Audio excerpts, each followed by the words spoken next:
Can you speak to some of the tools that have been used within the ceremonies that you've participated in that kind of helped this entanglement? It's a particularly interesting one in the world I come from because there's like a very specific sort of strict and rigid. In fact, people who've been to sort of other looser ceremonies often are put off by it. A very particular way in which people are supposed to move physically through the space. So there's a fire at the center, and just imagine for a moment that you have sort of a cable from your belt buckle to the fire. Okay? And a big circle around this fire. Just consider everyone has this cable, right? So if anyone walks across someone else, they've crossed a cable, right? Now cables are crossed. Everything has to be unwound properly the way it was wound. So you can't go off to your left and around the circle and back the other way. Everything is that particularly policed, essentially. When you're in a room with people who ever understand it, no one ever says a word about it. So you could go somewhere where everyone understands how to move in the space and never even notice that it's happening. If you go somewhere where people don't know, then someone might be sort of making sure everything's clean, right? But people don't cross physical paths. So this is the level of attention to detail in terms of entanglement.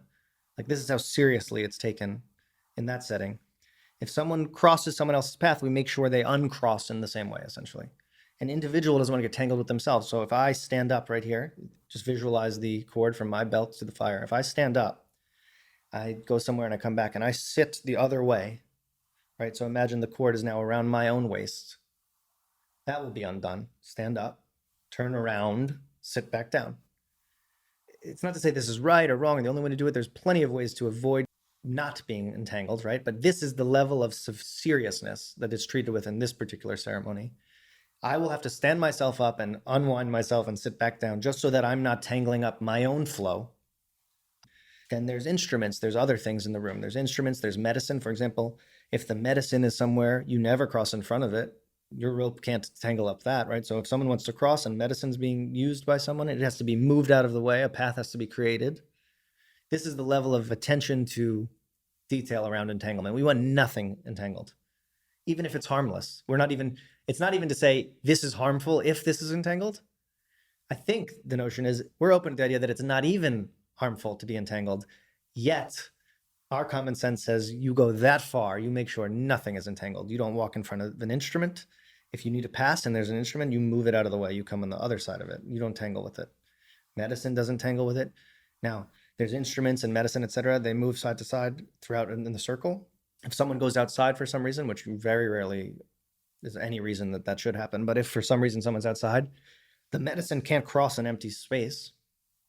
So everything stops. We'll wait until they come back because we don't want things crossing the wrong way. And this is just, I'm only talking on the physical plane because it's the easiest example of how seriously entanglement is treated, if that makes sense. So if someone's missing from their seat, instruments can't cross that seat. We will sit here and we will wait. It doesn't matter how long. I don't know where they went.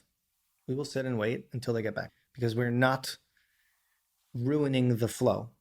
The flow needs to be crystal clean and we're not willing to risk it. It's not even to say that there's a problem. We are unwilling to risk any entanglement. So we'll wait, they'll sit down and then the things can continue moving. That's the strictest form of entanglement protection I've seen. Although when I go to other ceremonies and pay attention, they are employing their own as well. Once you see this stuff and start paying attention to it, you see it everywhere. You'd be shocked. It's like they're using their own ways of doing things. It's less obvious, maybe, but it's being used. And it's just an example of how, even on the physical plane, right, we can go layers and layers and layers deeper of how we avoid entanglement in the spiritual plane, et cetera. But we bring it all the way even down to the physical, where like you do not want any two people being entangled. You don't want any objects and people being entangled. You want everything as clean as you can possibly do it. And being obnoxiously strict about it is the safest way. Yeah, and there's a beautiful lesson in there that is probably lost on most of us. The idea is if you can pay such attention to some of these physical entanglements, it helps to run that process on a psychological level for ourselves, meaning we don't even recognize how twisted up and knotted up we are psychologically speaking, even if we forego the kind of energetic body and everything that comes with that and the importance of that, but on a psychological level, if we can employ this type of attention to detail in our physical spaces, right, then we can apply that internally to our psychological spaces. If we can't even pick it up on a physical level, good luck doing it psychologically. It's a lesson that we all should come to learn, but it's a tough one because we're just used to setting a goal and kind of running at it. Again, it's this Western upbringing to a degree that really doesn't put any value on energy and definitely little value on anything beyond the gross senses, right? That this isn't taught to us. We don't have any ancestral wisdom that's coming down the pipeline to show us and help us with these very, very important awarenesses. And we're making a mess of ourselves internally on a psychological plane, right? And we're not necessarily, as we identified previously, willing to even see the depth of the mess because it's very easy to look away. We make it a very active process to kind of run away from ourselves. We create in the external plane a model and representation of how we are and who we are internally. So if I'm all knotted up internally, right, I'm not going to create any straight lines out here in this physical place. So now I'm making a mess out there by avoiding what's going on in here. And now we have a cascading problem. So let's untangle it together, right? So now we just talked about entanglement, and we talked about how easy it is to get tangled up, especially when we're not paying attention to maybe some of the finer energies that we are a component of, and we end up making a mess. So in a ceremonial setting, we're going to head it off at the pass. We're going to preclude the entanglement from even occurring because you have mindful individuals that have worked in this space for a long time, that are taking care of the space, observing, and making sure that they keep clean ceremony running. You mentioned some other tools that are used also, not only from the standpoint of entanglement, but from the standpoint of helping us not look away, right? To really kind of bring us to see what it is that we came here to see. How are some of these other tools deployed and for what ends? Good question. So that ceremony is the one I know best. So I will talk specifically to some of those tools that I know the best. Although every ceremony I've been to with indigenous people in any continent, even, there's some set of tools that do more or less the same thing in their own flavor. In this particular ceremony, the intention is group oriented, right? So I think it makes this ceremony unique is that the idea is to harvest the potential of the individuals that are present and aim it at one particular thing. So whereas I've been to more individual healing ceremonies, which has its complete wonderful use case aside from this, where you go and it's about sort of fixing your own health issues, almost a doctor patient even sometimes, or just even self-exploration. So more of a spiritual type of just go inside and figure out what's going on here. Sort of the function of this ceremony, although it also does do that, kind of the way it does that is by not looking at you, but trying to harvest your potential as a human and aim it at a task, right? So maybe it's you have a daughter and she's in some trouble with her friends. I don't know. She's having a rough time in life. She's in a bout of depression. And you're a community member, and we know that your daughter's going through this tough time. Maybe we'll call a ceremony on behalf of her to try and clean up the issues going on for her in her life, make the path forward cleaner, easier, let her get out of the rut she's in, okay? So we harvest all of these people and their potential and their spiritual potential, essentially, and we're going to use the group to attack this problem, okay? But everyone has their own problems. Jim owes back taxes, Tom was fired, Susie just got divorced, etc. Human problems. And everyone's coming in this space and we're trying to harvest the best of these people to attack a specific goal tonight. We're not dealing with each of the problems. There's a way in which each of their own individual problems can get taken care of in there too. But it's not the primary purpose of our collective group, okay? So tools, for example, in that setting, we use a drum that has a very particular purpose. It's a water drum, so it's half full of water, and not to get on the science side of it because it's silly, but it's sort of designed to create a certain frequency that acts kind of as a tuning fork for the entire space. So essentially, when everyone comes in there with their own baggage in the beginning of the night, we sort of use this drum sort of to punch through all the individualists. Everyone comes in as individuals and we're going to thump them. We're going to tune everyone with a tuning fork, essentially, to the same frequency. And sometimes it takes 4 hours, sometimes it takes 6 hours, sometimes it takes 5 minutes. We're going to thump this thing until, whether they want to or not, everyone gets tuned to the same frequency. And this is usually the most challenging part of the night. Everyone needs some medicine in the beginning, and we start thumping. So it's like a harmonic calibration of sorts. That's one way I think of it. Maybe I just have sort of a Western mind view on it. But to me, it's like we are going to, and when I worked for this guy, I was often drumming. So you could feel sort of the sense of what you're doing with it in a different way when you're doing it. And I am just going to thump through the thick, dense, individualist muck, essentially, until I tune the entire room to this frequency.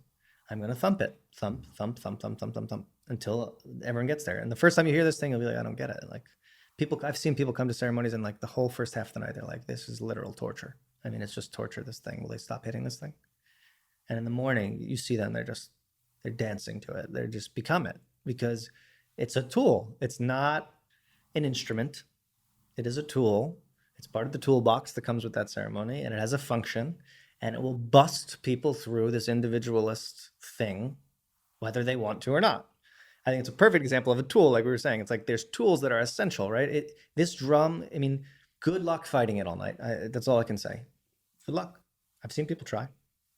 I've never seen anyone win, but I've seen people try, and to me, that is a tool. It is a tool. Now, the counterpart of that tool is a gourd with stones in it.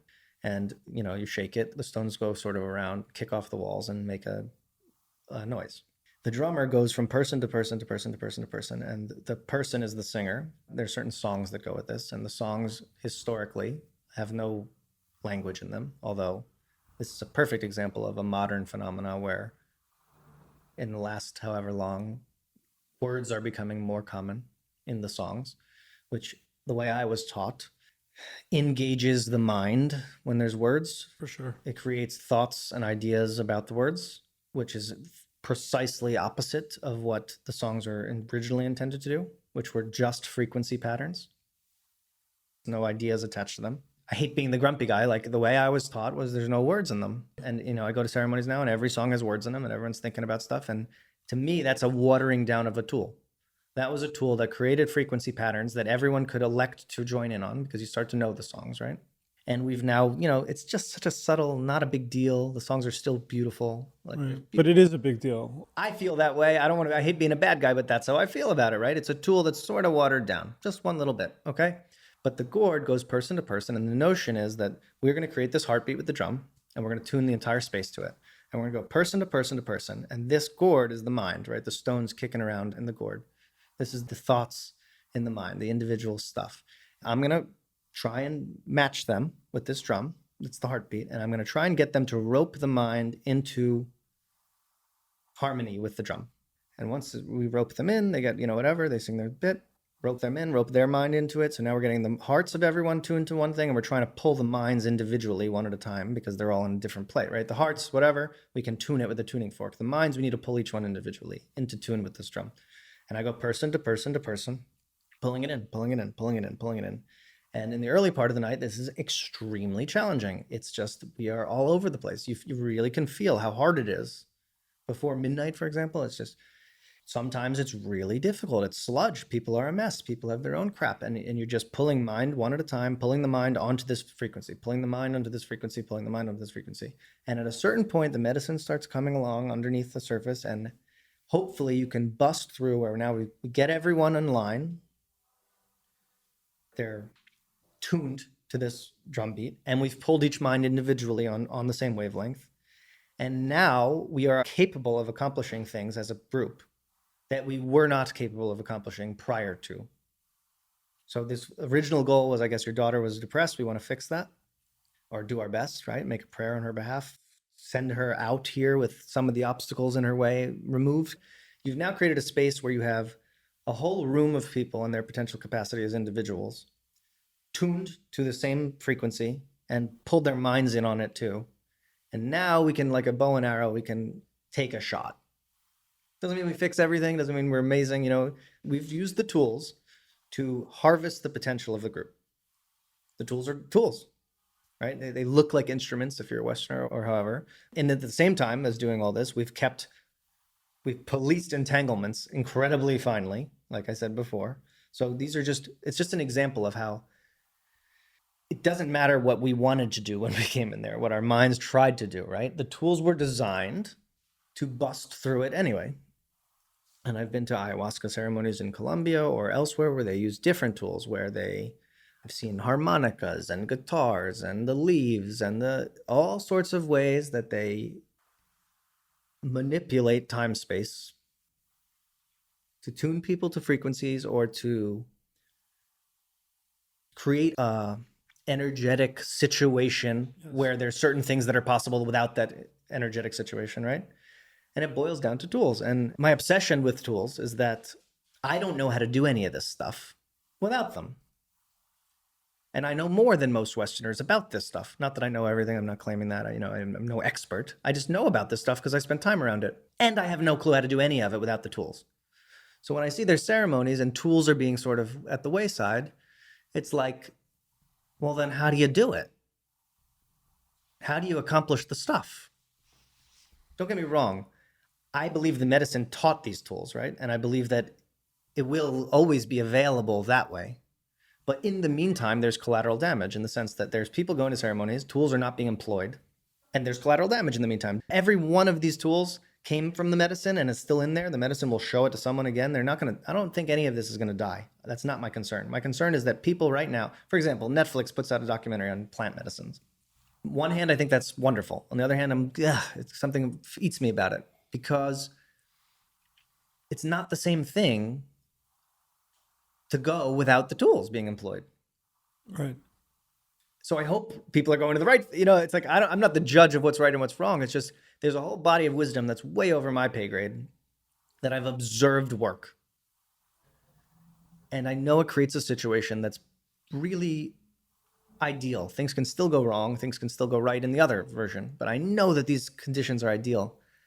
And it's scary a little that we now come from a society, like I said before, we're very fascinated with the medicine and not so fascinated with the tools, not because we're not fascinated with the tools, but because we have no idea that they're tools.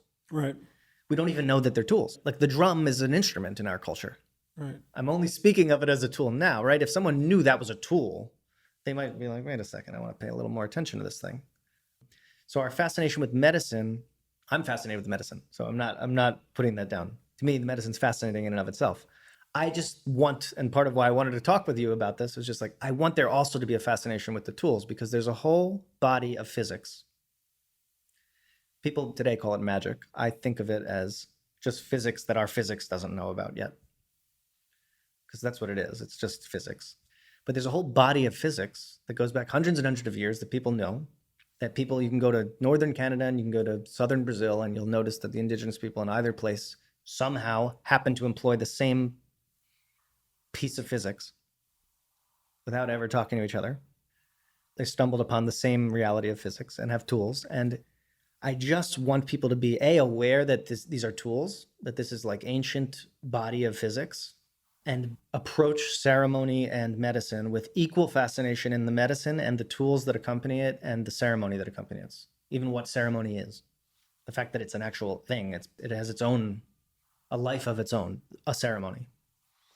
And that's the challenge because we've isolated the medicine for, the scientists to understand, or at least try to understand what's going on here, right? We isolate the medicine from the ceremony. And as you have identified, the ceremony itself has certain protocols that are in place for very specific reasons. There are tools that are part of that ceremony that also have this, calibrating effect. And by isolating the medicine to try to understand it, we're kind of missing the big picture, but we'll get there. We have to start somewhere. And we don't necessarily have the means to measure some of the output and some of the quantifiable data that some of these tools and ceremonies bring to the table because we just don't have a way to measure it. So we almost neglect it to a degree by not understanding it because it transcends not only our senses, but transcends the toolbox that we are kind of working with at this moment. But I agree that will change and we have to kind of start somewhere. And here we are starting But just understand that by isolating the medicine, we are not necessarily taking into account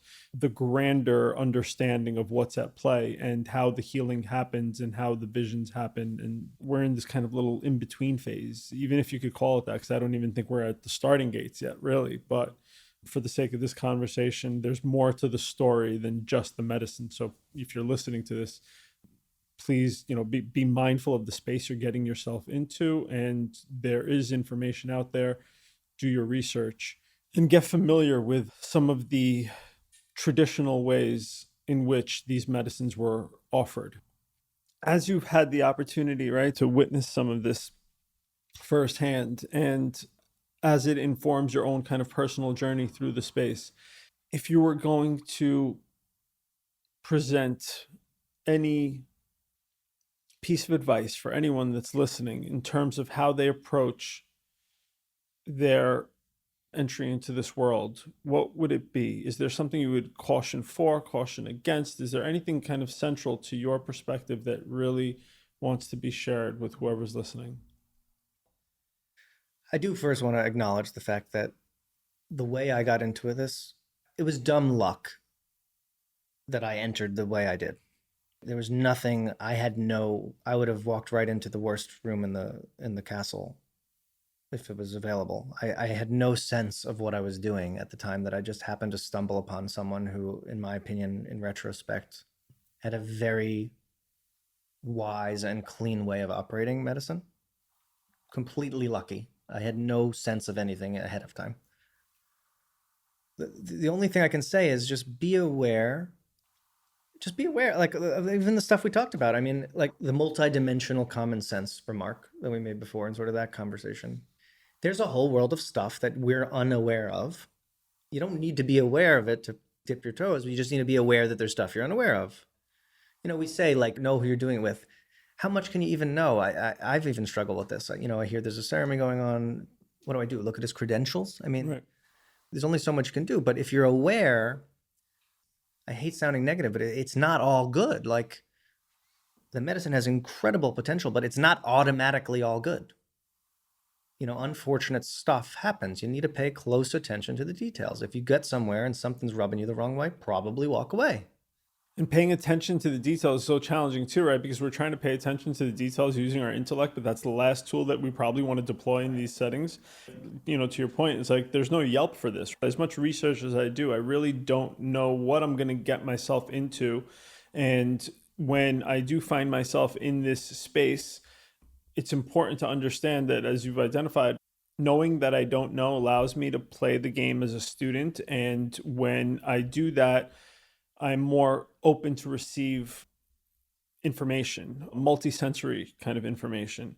And in that way, I can get a little closer to that gut feeling, that instinctual wisdom that will tell me if I'm in the right place or not the right place. But if I come in from a sense of knowing, where I think I know what I'm looking for, right away I'm kind of caught, and I'm going to have a very hard time discerning whether this is the right room for me or not. So it's almost surrendering the intellect to a degree to be able to feel our way through this space. But if we go at it using our mind or some of the tools that we've been empowered with from kind of a Western upbringing, we're liable to miss the point entirely and make more of a mess of the situation that we're trying to clean up. I think that's right. And I think, just exercising some degree of caution, maybe erring to the side of, maybe I made this story up about this, but I don't need to do this here today. Erring on the side of caution is not the end of the world. On the flip side, I'm totally open to the idea that unbelievable things can happen anytime you're dealing with this stuff. And it'd be a shame to miss out on that. So you got to exercise your own judgment. I think one tool set that I can maybe offer is, just what I said before, which is know where you end and someone else begins, and everything shits and everything eats. Right. If you just even have this principle, you can go to some ceremony where all sorts of wacky stuff is happening and just not eat other people's shit. It sounds easier than it may be, but like, if you're just aware of the fact that I don't want to get involved in this guy's saga, if you just know that, and you don't show up and watch him and dig in and get all involved, and that's a layer of protection, right? You can enter. I feel like I have some basic tools, and now believe me, there's places I would get run over by the stuff going on, and I know that. But in a general Western ceremonial type of space, I have a basic sense of how to shut the door on everything else going on, not eat it, know where I end, not vomit all over everyone else either.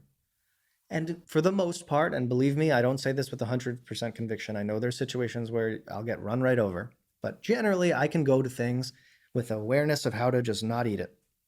And I think for a new person, if they are aware of this concept, just generally, they have no skills in it, no anything, but even just being aware of the concept that you're going to a space where multidimensional vomiting is happening and you aren't going with your mouth wide open, Yeah.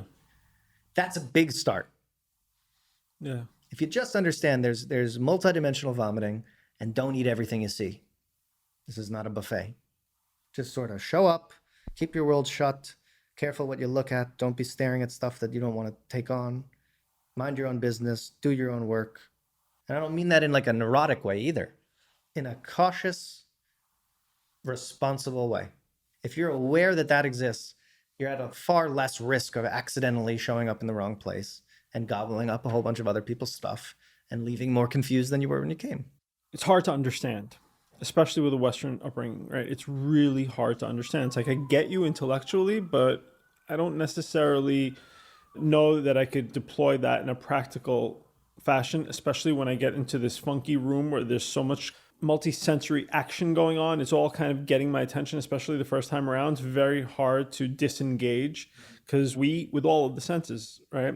And it's like I hear you, but it's hard to do. And so that's why often maybe we could kind of like shift the conversation to the difference between a group ceremony and doing my own healing on a kind of one-on-one, me on me type of setting, where maybe some of that has to go down first before I walk into one of these group settings, because these group settings are available to people, right? For different medicines, right, are practiced differently. And for efficiency's sake, we have larger circles that exist to do larger volumes of healing. But if you're going in there as a novice without the awareness of the possibility of energetic entanglement and all of these other factors, then, there is a greater degree of risk, right? So when we talk about matters like intuition and instinct, that's foreign to a lot of people. Like we could all look back and say, oh, I've had a gut feeling before. I know what that feels like, but I don't know how to tap into that. And that's not my default mode. That's not my kind of regular state of being. It was this one-off moment where I felt my gut offer up some data that was valuable to me in that moment, but that only happened one time. Otherwise, I'm very much kind of, this goal-oriented linear thinker, and that's how I know how to function. So maybe for those individuals, right, we have other medicines.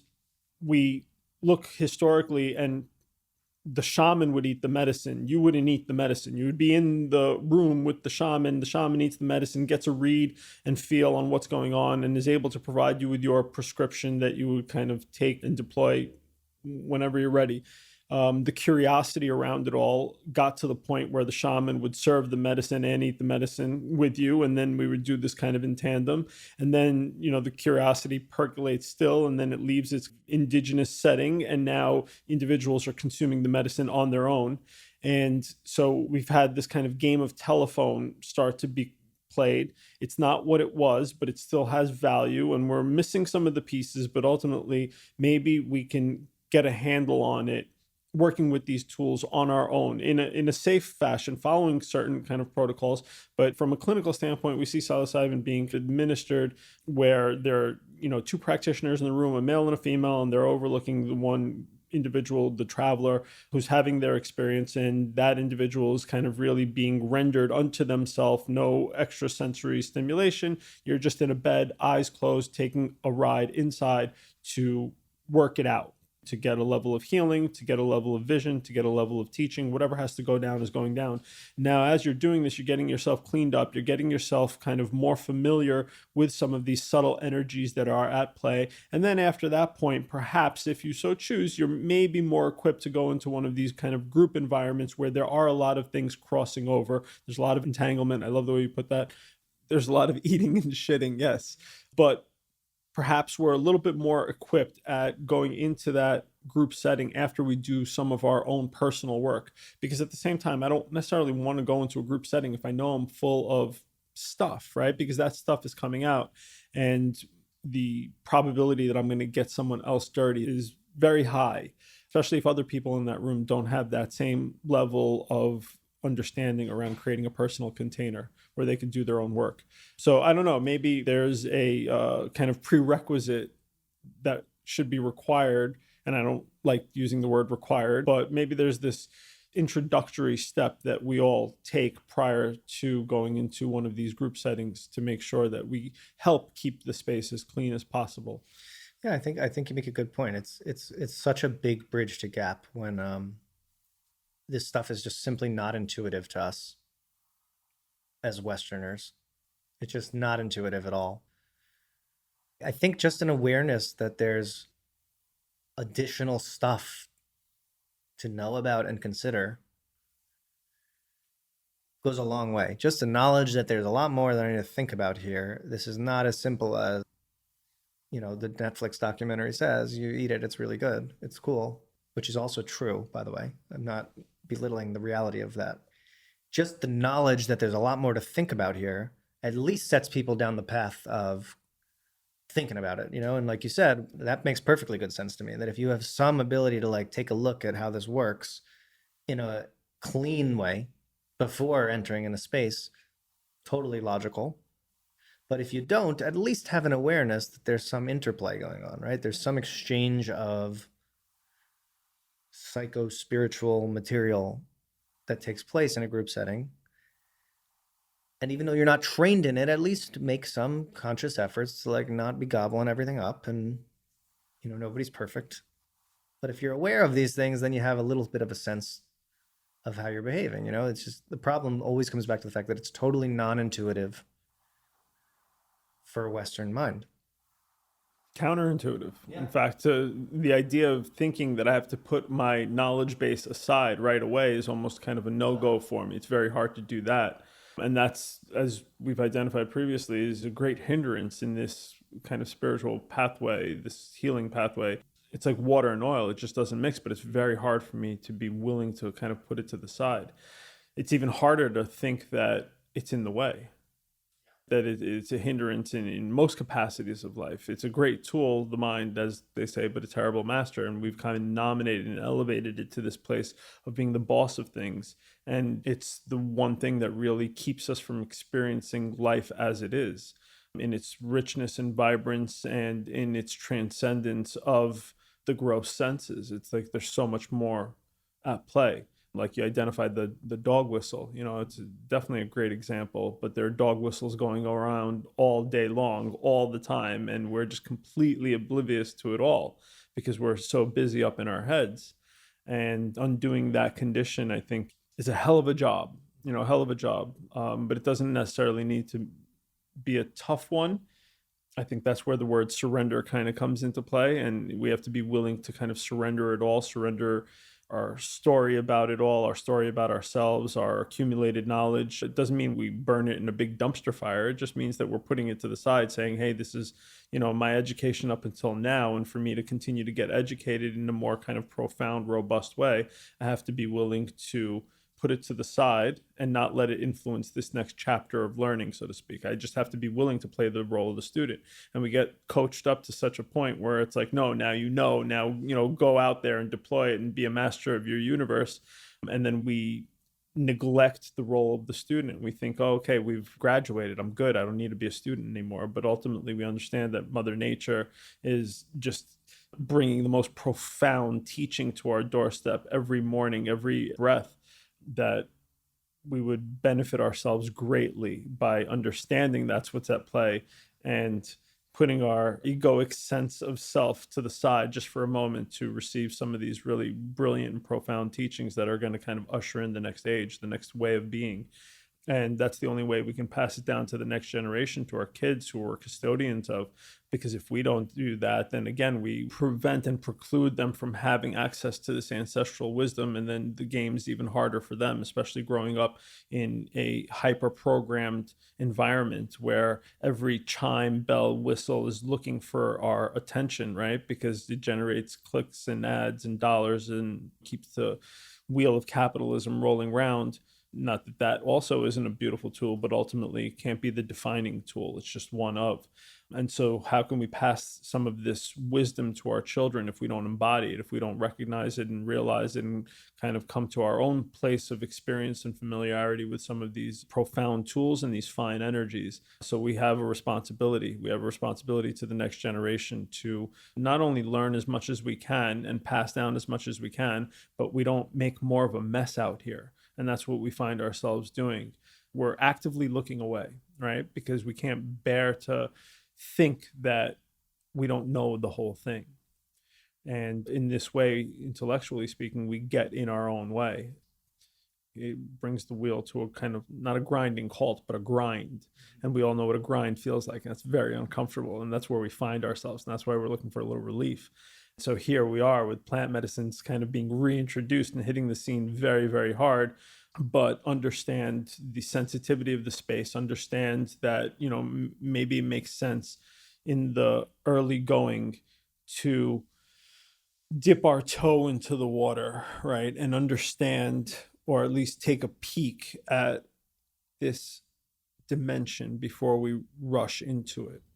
So the greater system, having meta intelligence, let's say, to where we find ourselves now, kind of really reserved itself and had safekeepers guard it from the general public for this very reason. But here we are now. We're at this intersection. I don't necessarily think we're ready for this space, but I don't think we're not ready for this space. I think we're broken enough that we need healing, but I think that we're not healed enough where we should tread lightly and be really, really cautious about how our personal development goes, especially before we tie into more of this group dynamic that's available out there for us with these medicine circles that are very, very accessible and available. It's interesting that we find ourselves at this crossroads, but obviously Mother Nature felt that here and now is the right time, as always, and here we are having this conversation.